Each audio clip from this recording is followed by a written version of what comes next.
Bonjour chers frères et sœurs de l'église de l'île Jésus, nous sommes aujourd'hui le vendredi 7 mai 2021 et nous allons regarder ensemble le chapitre 42 de la Genèse. Le contexte de ce passage, c'est celui de la famine qui sévit en Canaan, au point où Jacob décide d'envoyer 10 de ses fils en Égypte pour y acheter du grain.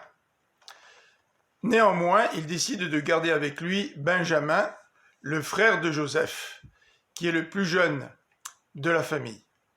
Dans les versets 6 à 17 de ce chapitre, nous voyons que les frères arrivent en Égypte et Joseph les reconnaît. Mais ses frères ne reconnaissent pas Joseph. Et c'est alors que Joseph se souvient de ses deux rêves.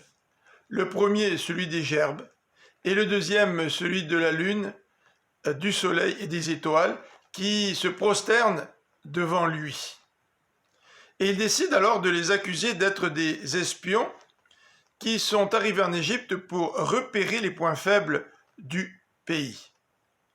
Et ses frères se défendent en disant qu'ils sont 12 frères d'un même père, un n'est plus, et l'autre est resté à la maison avec leur père. Et Joseph les accuse de mentir et décide de leur proposer d'envoyer un de leurs frères aller chercher Benjamin pour le ramener en Égypte et montrer qu'il dise la vérité.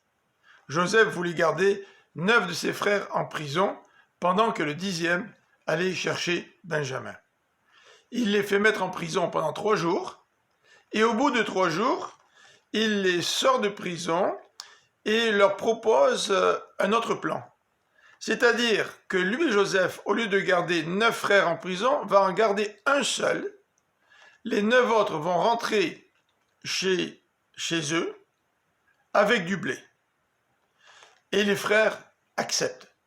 Mais au verset 21 à 22, nous voyons la conscience des frères de Joseph qui se réveillent. Ils se dirent l'un à l'autre, au verset 21. Certainement nous sommes punis à cause de ce que nous avons fait à notre frère, c'est-à-dire à Joseph, car nous avons vu sa détresse quand il nous suppliait et nous ne l'avons pas écouté. Voilà pourquoi nous nous trouvons nous-mêmes à présent dans cette détresse. Ruben leur rappela, ne vous ai-je pas dit ? Ne vous rendez pas coupable d'un tel péché envers cet enfant, mais vous ne m'avez pas écouté. Voilà pourquoi nous devons maintenant payer pour sa mort. Et les frères se parlaient entre eux et parlaient de Joseph, sans savoir que ce bras droit du Pharaon les écoutait et les comprenait, puisqu'ils étaient en présence de Joseph. Ce dernier pleure à l'écart, puis fait lier Siméon sous leurs yeux et ordonne qu'on remplisse leurs sacs de grains de blé, qu'on remette l'argent de chacun dans son sac et qu'on leur donne des provisions pour la route.